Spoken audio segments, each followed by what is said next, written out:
જાતના field visit માટે આપણે અહીં પધાર્યા છીએ. તો જે અવની 19 પ્લસનું જે વાવેતર કર્યું છે જે ખેડૂતે, એ આપણી સાથે અત્યારે રૂબરૂ છે.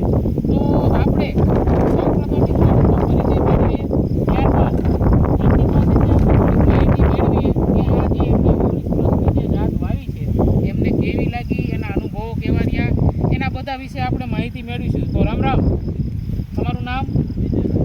વિજયભાઈ. આખું નામ? વિજયભાઈ ભુગાભાઈ કાલિયા, વેજળકા ગામ વેજળકા, તાલુકો રાણપુર, જિલ્લો બોટાદ. હવે વિજયભાઈ, તમે જે આ તલની જાત વાવેલી છે એ કઈ જાત વાવી છે? અવની પ્લસ 19. અવની 19 પ્લસ જાતનું તમે વાવેતર કરેલું છે. તો તમને આ જાત કેવી લાગી? ના જાત સારી છે, બટવા મોટા છે. બઢવા, તમે ખેડૂત મિત્રો આ જો એક છોડ ઉંગળેલો છે એમાં તમે જોઈ શકો છો બઢવાની સંખ્યા જે છે એ વધારે છે બીજી જાત કરતાં. બઢવાની સાઈઝ મોટી છે. છોડ જે છે એની 4 થી 6 બધાયમાં ડાળીઓ સરેરાશ છે. વિજયભાઈ, તો આની પહેલાં તમે જે તલની બીજી જાતો વાવતા હતા એની કરતાં આમાં કંઈ ફેરફાર લાગે ખરો?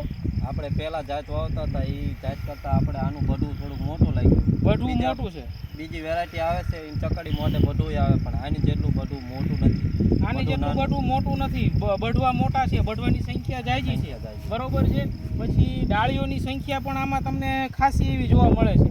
તો બીજી તમે વેરાયટી વાવતા હતા એની કરતાં તમને એવું લાગે છે કે આમાં ઉત્પાદન વધારે મળશે?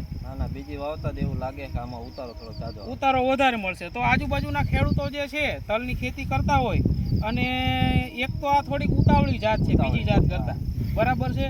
તો લાસ્ટમાં ફેબ્રુઆરી એન્ડમાં કે માર્ચ મહિનામાં વાવેતર કરવું હોય તો ખેડૂત મિત્રો આ એક સારામાં સારી જાત છે. 70-75 દિવસે પાકી જતી જાત છે, બરાબર. બીજા મહિનાની 20 તારીખે વાવેતર કર્યું હતું. બીજા મહિનાની 20 તારીખે વાવેતર કર્યું. મહિનાની કંઈક ચોથા મહિનાની આજે 28 તારીખ થઈ, બરાબર છે.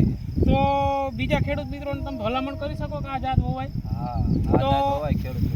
તો મિત્રો, અવની સીડ્સ લિમિટેડ વતી હું મેહુલ મકવાણા સર્વે ખેડૂત મિત્રોને ભલામણ કરું છું કે તમે પણ રિસર્ચ તલ અવની 19નું વાવેતર કરો અને ઉત્પાદનમાં ડંકો વગાડો. આપણે તલ